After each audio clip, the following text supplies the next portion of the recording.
आज गंगा सवेरा की शुरुआत हम कुछ सेहतमंद तस्वीरों से करने जा रहे हैं। जी हां, 21 जून को अंतर्राष्ट्रीय योग दिवस है और उससे पहले बाबा रामदेव इस वक्त योग दिवस पे होने वाले कार्यक्रम की रिहर्सल करवा रहे हैं।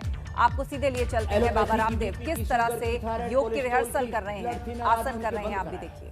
पहले बीपी की दवाइयों से उनको हम वापस लेकर के आए मुक्तावटी बीपी ग्रिड पर, शुगर की दवाइयों से मधुनाशिनी मधु ग्रिड पर, उनको बीपी के रोगियों को लौकी का जूस और शुगर के रोगियों को खीरा करेला टमाटर का जूस, चिराए ताकुट की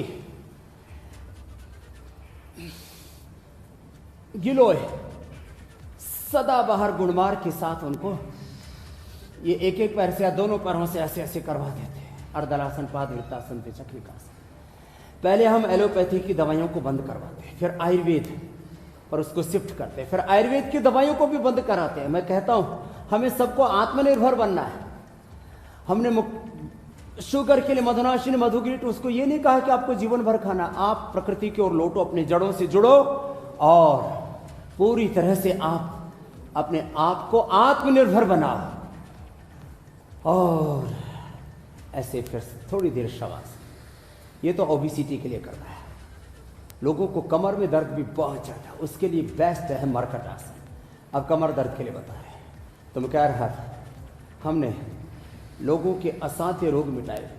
मरकट आसन के 3 अभ्यास हमने बीपी, शुगर, थायराइड को क्योर किया। जीरा, धनिया, सौंफ का पानी पिलाया घर में ही, अथवा उनको थायराइड भी दे दिया। कपालभाति, उज्जाई, सिंहासन, सर्वांगासन, हलासन करवाया और थायराइड की दवाइयां बंद हो गई। ये पहली बार दुनिया में हो रही है घटना कि थायराइड क्योर हो रहा है, बीपी, शुगर, टाइप 1 डायबिटीज तक, हाँ एंक्रोजिक स्पोलाइटिस तक, ऑर्थोग्रिड और पीड़ालिल से। मरकट आसन का एक अभ्यास पर दूसरा अभ्यास। ऐसे ही हमने योग पर, यज्ञ पर, आयुर्वेद पर, प्राकृतिक चिकित्सा पर और अलग अलग जो पद्धतियां, जलनेति, सूत्रनेति, त्राटक, शंख प्रक्षालन, स्नेहन, स्वेदन, वमन, विरेचन, नस्य, रक्त मोक्षण, अलाभ, उद्वर्तन, अक्षितर्पण, शिरोधारा, बस्ती और बस्ती के कई रूप हैं। सब ये प्रैक्टिसेस करवा करके हमने पाया कि योगा फॉर वेलनेस का सबसे साइंटिफिक और इफेक्टिव तरीका है योग, आयुर्वेद और नेचुरोपैथी। हेल्थ और वेलनेस के लिए दाएं पैर उठाया, अपोजिट साइड में लेकर के गए और थोड़ी देर इस स्थिति में ठहर गए। हमने एंक्लोजिक स्पोलाइटिस तक अच्छा किया।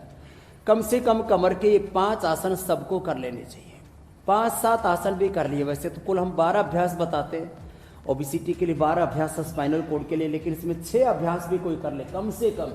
स्वल्पमप्यस्य धर्मस्य त्रायते महतो भयात्। स्वल्पमप्यस्य धर्मस्य त्रायते महतो भयात्, अर्थात थोड़ा भी योग कर लें। अब अर्धपवन मुक्तासन करें, कमर दर्द वाले ऐसे, ये अर्धपवन मुक्तासन एक एक पैर से कर सकते हैं, दोनों से न कर पाए। एक पाद उत्तान आसन। तो कल अंतर्राष्ट्रीय योग दिवस और उससे पहले बाबा रामदेव योग की रिहर्सल करा रहे हैं। और खबरों का रुख कर लेते हैं और बात करते हैं रायबरेली की, जहां पुलिस और ग्रामीणों के बीच महासंग्राम हुआ है। विवादित जमीन की नाप को लेकर एक बड़ा बवाल हुआ है। ग्रामीणों के चकबंदी से मना करने पर पुलिस ने बल प्रयोग किया है। रायबरेली में पुलिस और ग्रामीणों के बीच महासंग्राम हुआ है। पुलिस के बल प्रयोग करने के बाद ग्रामीण भी उग्र हो गए हैं। ग्रामीणों ने लाठी और डंडों से पुलिस पर हमला बोल दिया। ग्रामीणों ने पुलिस की गाड़ियां भी तोड़ दी। घटना के बाद पूरे जिले में हड़कंप मच गया। मौके पर हजारों की संख्या में पुलिस बल ने पहुंचकर मोर्चा संभाला और ये तस्वीरें देखिए, पुलिस वालों पर हमला किया ग्रामीणों ने। रायबरेली की ये तस्वीरें हैं जहां पुलिस और ग्रामीणों के बीच महासंग्राम हो गया। समझा बुझाकर ग्रामीणों को शांत किया गया। हरचंदपुर थाना क्षेत्र का यह मामला है, जहां चकबंदी से मना करने पर पुलिस ने ग्रामीणों पर बल प्रयोग किया और इसके बाद ग्रामीण उग्र हो गए। सैकड़ों की संख्या में ग्रामीणों ने पुलिस पर हमला बोल दिया। पुलिस को दौड़ा दौड़ा कर पीटा जा रहा है। ये तस्वीरें आप देखिए, पुलिस की गाड़ियां तोड़ दी गई। विवादित जमीन की नाप को लेकर यह पूरा हंगामा हुआ। रायबरेली की एक्सक्लूसिव तस्वीरें एबीपी गंगा पर आप देख रहे हैं। यहां पर एक विवादित जमीन को लेकर विवाद हुआ। चकबंदी करने से मना करने पर ग्रामीणों पर पुलिस ने बल प्रयोग किया और इसके विरोध में ग्रामीण आक्रोशित हो गए।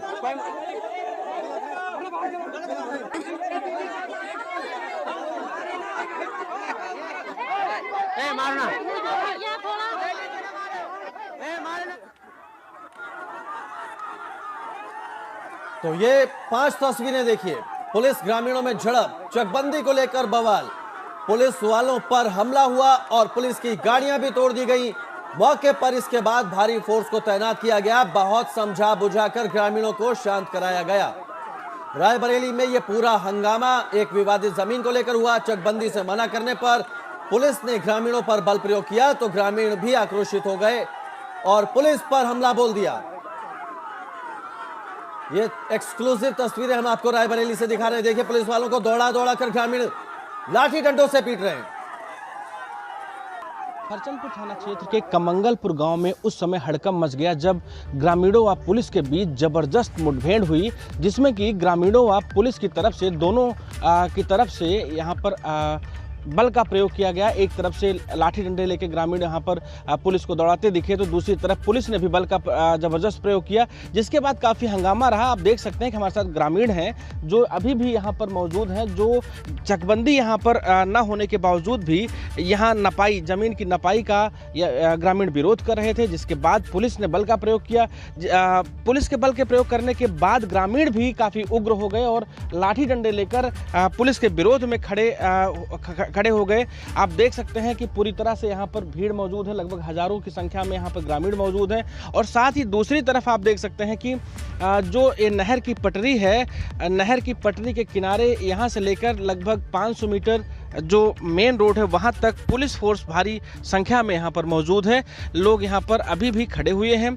लोग इस बात का अभी भी इंतजार कर रहे हैं कि जो यहाँ पे उच्च अधिकारी एसडीएम अंशिका दीक्षित के साथ में राजस्व की टीम और पुलिस क्षेत्राधिकारी महिपाल पाठक यहाँ पर मौजूद हैं, उनके साथ वार्ता हो रही है। आखिर वार्ता में क्या हल निकलता है, उस हल निकलने के बाद जो स्थितियाँ सामने आएंगी उसके बाद यहाँ पर निर्णय लिया जाएगा। इस तरह ग्रामीणों का इंतजार भी है और ग्रामीण इस बात का बेसब्री से इंतजार भी कर रहे हैं कि जो जमीनी विवाद है आखिर में उसका क्या निर्णय निकलता है। फिलहाल अभी दोनों तरफ से, एक तरफ ग्रामीण लाठी डंडे लेकर खड़े हैं तो दूसरी तरफ यहाँ पर पुलिस बल।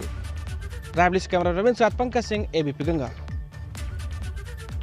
तो विवादित जमीन को लेकर यह पूरा हंगामा हुआ। चकबंदी से मना करने पर जब पुलिस ने ग्रामीणों पर बल प्रयोग किया तो ग्रामीणों ने पुलिस पर हमला बोल दिया। पुलिस कर्मियों को दौड़ा दौड़ा कर पीटा जाने लगा।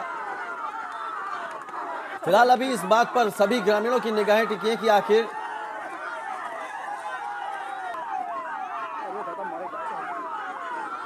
बुनावर कमंगलपुर में यहाँ पे चकबंदी प्रक्रिया को लेकर ग्रामीणों में कुछ रोष था, जिसके संबंध में आज यहाँ पर थोड़ा सा कॉन्फ्रंटेशन हुआ है उस टीम के और इनके मध्य में। तो यहाँ पर वार्ता करी गई है प्रधान और ग्रामीणों से। इनकी जो भी समस्याएं या क्वेरीज थी, जो शिकायतें थी, उनको प्राप्त किया गया है। उस पर नियम संगत रूप से विभागीय अधिकारी से कार्रवाई जाँच करवाई जाएगी। और अब आपको एक ऐसी तस्वीर दिखाते हैं जिसे देखने के बाद आप सोचने पर मजबूर हो जाएंगे। जी हां, ये तस्वीर रामपुर से सामने आई है, जहां बारिश के बाद नालों में जल भराव हो गया और इसके बाद यहां के कब्रिस्तान में भी पानी भर गया। कब्रिस्तान में पानी भरने की वजह से यहां दफन किए गए शव कब्रों से बाहर निकलकर पानी में तैरते नजर आए। लोगों ने बताया कि जल निगम के नाले में हट्टी बंद रखी है, जिससे पानी कब्रिस्तान में आ गया। नई वैली भी और यह अचानक से हुई बारिश है और यह पीछे जो एक बड़ा नाला जा रहा है, इसमें किसी अज्ञात तत्वों द्वारा जो अट्टी लगा दी गई थी, जिसकी वजह से वो पानी वहाँ ओवरफ्लो करके इस साइड में आ गया है। और जैसे ही सूचना मिली हमने तत्काल अट्टी हटा दिया है और उसके बाद आगे जो मेन ड्रेन है वहाँ पर एक पेड़ गिर गया था मेन ड्रेन पे, जिससे पानी का बहाव रुक रहा था। और बड़ी खबर का रुख कर लेते हैं। लखनऊ में हुई बीजेपी संगठन की बड़ी बैठक। सीएम आवास पर करीब 1.5 घंटा ये बैठक चली। इसमें मुख्यमंत्री योगी आदित्यनाथ, स्वतंत्र देव सिंह और सुनील बंसल मौजूद रहे। बैठक में बीएल संतोष के लखनऊ दौरे पर चर्चा हुई। पार्टी के कई और कार्यक्रमों पर भी बैठक में मंथन हुआ। तो सीएम आवास पर यह अहम बैठक हुई। सीएम योगी, स्वतंत्र देव सिंह और सुनील बंसल इसमें मौजूद रहे। बैठक में बीएल संतोष के लखनऊ दौरे पर चर्चा हुई और भी कई मुद्दों पर इस बैठक में मंथन हुआ। पार्टी के कई और कार्यक्रमों पर भी बैठक में चर्चा हुई।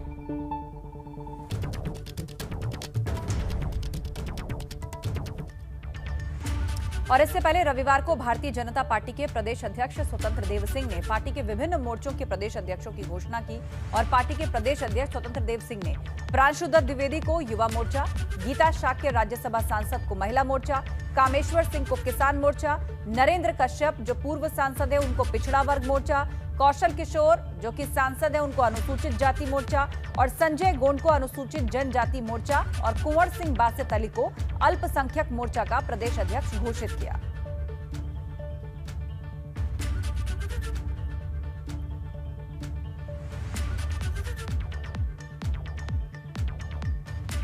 और एक और बड़ी खबर आपको बता दें, आज यूपी बीजेपी अध्यक्ष स्वतंत्र देव सिंह ने बड़ी बैठक बुलाई है। पार्टी के प्रदेश पदाधिकारियों को बैठक में बुलाया गया है। सुबह 10:30 बजे बीजेपी मुख्यालय पर यह बैठक होगी और इस बैठक में महामंत्री संगठन सुनील बंसल मौजूद रहेंगे।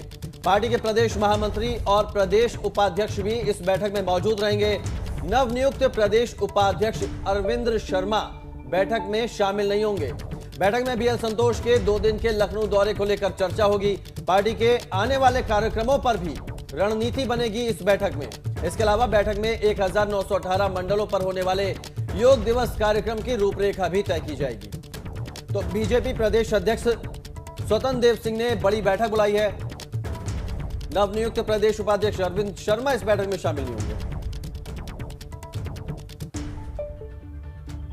वहीं अपने झांसी दौरे पर डिप्टी सीएम ने मीडिया से भी बातचीत की। इस दौरान उन्होंने बताया कि भाजपा के विधायकों में कोई नाराजगी नहीं है और ये अफवाह सपा और बसपा जैसे सियासी दल अपने फायदे के लिए फैला रहे हैं। केशव प्रसाद मौर्य ने कहा कि उन्हें पूरी उम्मीद है कि भाजपा 2022 विधानसभा चुनाव में 2017 जैसी जीत दर्ज करेगी। और आज लगभग 200 करोड़ से अधिक की लागत की परियोजनाओं की घोषणा भी की गई। हमारे माननीय जनप्रतिनिधियों ने कई प्रस्ताव दिए हैं, उनको भी हम कंसीडर करेंगे। जिसकी घोषणा करते थोड़ी लंबी सूची बहुत देर लग जाती है, लेकिन जो भी प्रस्ताव दिए गए हैं जनहित में, उनको सर्वोच्च प्राथमिकता के आधार पर पूरा करने का काम करेंगे। इधर आजमगढ़ में जिला पंचायत चुनाव को लेकर सियासी पारा चरम पर है। जिले में कुल 7 पर्चों की बिक्री हुई है। इस बार का चुनाव जबरदस्त होने की उम्मीद है क्योंकि इस चुनाव में भाजपा ने खूब जोर दिया है। सपा ने वर्तमान विधायक और पूर्व मंत्री दुर्गा प्रसाद यादव के पुत्र विजय यादव को मैदान में उतारा है। अब देखना है कि भाजपा और बसपा इस चुनाव में किसको मैदान में उतारती है और कौन कड़ी टक्कर दे पाता है, क्योंकि भाजपा पंचायत चुनाव को लेकर बेहद गंभीर रही है, जिसका सीधा असर इस चुनाव में देखने को मिलेगा। चुनावी पत्रों की बिक्री और जमा करने का समय 26 जून को 3 बजे तक का है, जिसके बाद पत्रों की जांच होगी। 29 जून तक नाम वापसी की तारीख निर्धारित है और 3 जुलाई को आजमगढ़ के नेहरू हॉल में चुनाव संपन्न कराया जाएगा। आजमगढ़ की 84 जिला पंचायत सीटों में सपा के पास 26, बसपा के पास 17, भाजपा के पास 10, कांग्रेस के पास 1 सीट है, बाकी 30 सीटें निर्दलियों के पास है। क्रय किया गया है, जिसमें विजय यादव जो वार्ड संख्या 47 सेठवर से जिला पंचायत सदस्य हैं, उनके द्वारा 3 सेक्टरों में नामांकन पत्र क्रय किया गया है। उनके जो नामांकन पत्र जो क्रय किए गए हैं, उनके प्रतिनिधि श्री कन्हैया यादव द्वारा नामांकन पत्र क्रय किए गए हैं। साथ में जो है समाजवादी पार्टी के सदस्य श्री राज बहादुर यादव जो कि अधिवक्ता भी हैं, वो भी साथ में रहे। चलिए अब कुछ रुक कर लेते हैं पूर्वांचल की खबरों का फटाफट अंदाज में। चलिए फटाफट खबरों का सिलसिला शुरू करते हैं।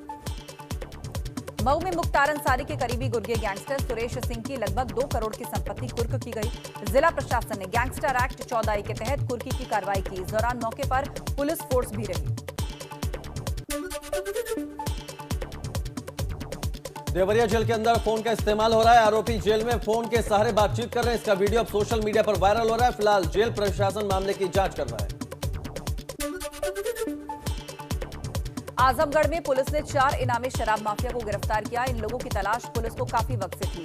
अब पुलिस इन लोगों पर कानूनी कार्रवाई में जुटी है।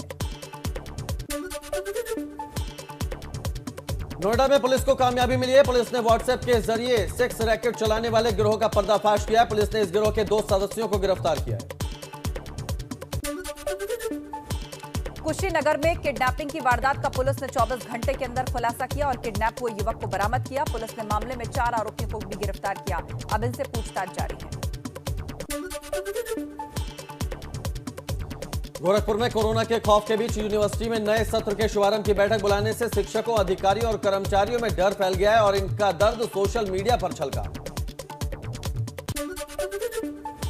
बलरामपुर में राप्ती का जलस्तर बढ़ रहा है। यह नदी टेगनहिया मानकोट गांव के पास जाकर कटान कर रही है। ग्रामीणों की माने तो यहां दर्जनों बीघा खेत जलमग्न हो गए हैं। ग्रामीण काफी दहशत में हैं।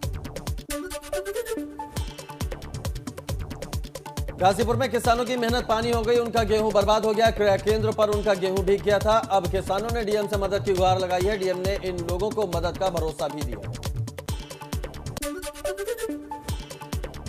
चंदौली में डीएम ने टीकाकरण के लिए संकल्प लिया है। वो अब ग्राम प्रधानों के साथ चौपाल लगाकर उनको वैक्सीनेशन के प्रति जागरूक कर रहे हैं। वहीं टीकाकरण को लेकर कई ग्राम प्रधान उनका साथ भी दे रहे हैं।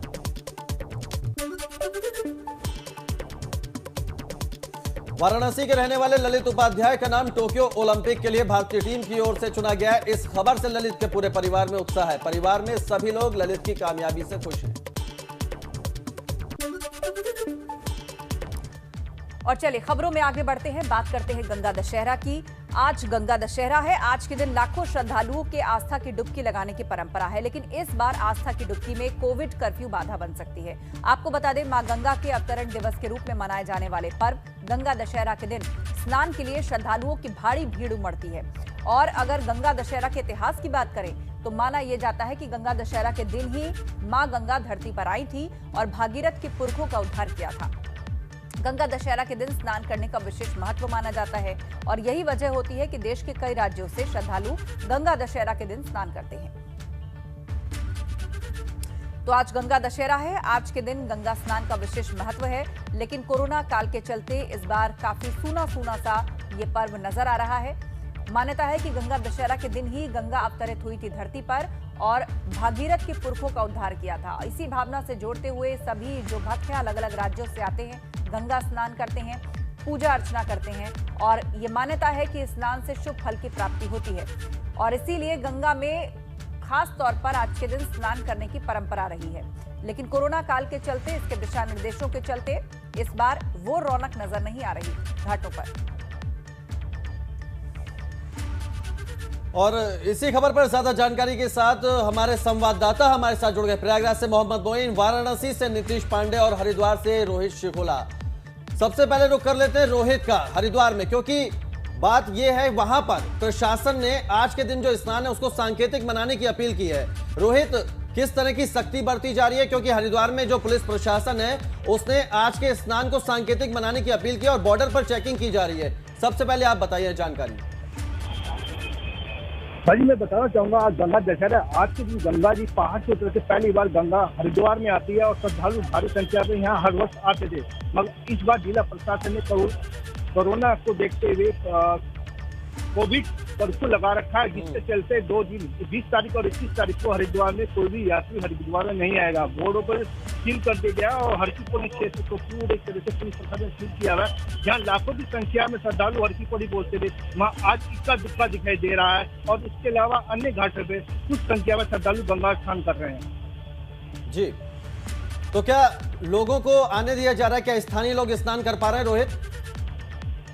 मैं बताना चाहूंगा, क्योंकि बाहर से जो सिख यात्री आ रहे थे उनको बॉर्डर पे ही रोक दिया गया है, कोई हरकी-पौड़ी पे नहीं आ रहा है। हाँ, ये कह सकते हैं जो कुछ यात्री पहले से हरिद्वार में रुके थे वो हरकी-पौड़ी के आसपास के घाटों पर गंगा स्नान कर रहे हैं। बाहर के यात्री को आज नहीं रोका जा रहा है, बाहर से नहीं आने दिया जा रहा है और बाहर से बिल्कुल रोक लगा रखी है। केवल लोकल लोग यात्री या लोकल लोग गंगा स्नान कर रहे हैं और हरकी-पौड़ी बिल्कुल खाली पड़ी है। चारों तरफ से पुलिस प्रशासन ने इसको सील किया हुआ है। वाकई तो इस बार फूंक फूंक कर कदम रख रहा है प्रशासन और बाहरी लोगों को आने की इजाजत नहीं है। वाराणसी का रुख करते हैं, नीतीश पांडे हमारे साथ जुड़े हुए हैं। नीतीश, वाराणसी में आप क्या देख पा रहे हैं? गंगा किनारे आप खड़े हैं, आज गंगा दशहरा का दिन है, खास तौर पर स्नान का महत्व होता है, अलग अलग राज्यों से लोग पहुंचते हैं। कोरोना गाइडलाइंस के चलते गंगा दशहरा पे फिलहाल क्या तस्वीर वहां से निकलकर सामने आ रही है? यहीं से वापस बोलो। तस्वीर सन्नाटे की है आस्था। इस वक्त यहाँ पर आप देखें, चारों तरफ आपको सन्नाटा ही सन्नाटा दिखाई देगा। थोड़ी देर पहले यहाँ कुछ लोग पहुँच गए थे स्नान के लिए, लेकिन प्रशासनिक अमले ने यहाँ पर अनाउंसमेंट किया और कहा साफ तौर पे कि आप अपने घरों को जाएं। आज वीकेंड लॉकडाउन है और घाट पर आने की परमिशन नहीं है।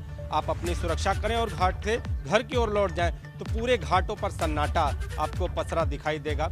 ये 2 सालों से है और इसके पहले की अगर बात करें तो आज के दिन इन घाटों पर पैर तक रखने की जगह नहीं होती थी। जिस तरह से काशी में एक कहा जाता है कि स्नान पर्व को खास माना जाता है और वो भी गंगा दशहरा जैसा पर्व, जो कि गंगा का शहर भी कहा जाता है बनारस, तो आज के दिन यहाँ पर दर्शन और इसके साथ ही गंगा स्नान का खास महत्व है।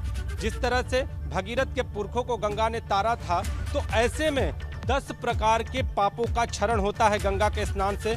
तो इस बार जिस तरह से कोरोना काल है और कोरोना की विभीषिका कहीं ना कहीं लोगों को डरा रही है, ऐसी स्थिति में जो यहाँ के ज्योतिष पुरोहित थे उन्होंने अपील की थी लोगों से कि घरों में रहें, जय गंगे का उच्चारण करें। बिल्कुल और नीतीश, लेकिन इस बार कहीं ना कहीं कोरोना कर्फ्यू जो है वो इस गंगा दशहरा पर हावी होता दिखाई दे रहा है। आप हमारे साथ बने रहिए। प्रयागराज से मोहम्मद मोइन भी हमारे साथ जुड़ गए हैं। मोहम्मद मोइन, आपके पीछे कुछ लोग चहलकदमी करते दिखाई दे रहे हैं, क्या वहां पर इंतजाम किए गए हैं गंगा दशहरा पर स्नान के, या फिर वहां पर भी सख्ती बरती जा रही है क्योंकि कोविड कर्फ्यू लागू है?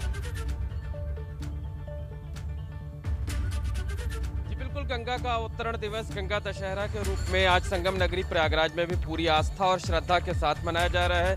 इस मौके पर हजारों की संख्या में श्रद्धालु गंगा में आस्था की डुबकी लगा रहे हैं, पूजा अर्चना कर रहे हैं, अपने और अपने परिवार की सुख समृद्धि की कामना कर रहे हैं। तो साथ ही साथ देश और दुनिया से कोरोना की महामारी के खात्मे के लिए खास तौर पर प्रार्थना कर रहे हैं। और इस वक्त हम मौजूद हैं प्रयागराज में संगम घाट पर। आप देख सकते हैं कि यहाँ हजारों की संख्या में भीड़ जुटी हुई है। ना तो लोगों को किसी तरह की फिक्र है और ना ही प्रशासन ने इस भीड़ को रोकने के कोई इंतजाम किए हैं। सोशल डिस्टेंसिंग की यहाँ जमकर धज्जियां उड़ रही हैं। लोग एक दूसरे से सट कर खड़े हैं, एक दूसरे से सट कर स्नान कर रहे हैं और साथ ही साथ 90% से ज्यादा लोगों ने मास्क तक नहीं लगा रखा है।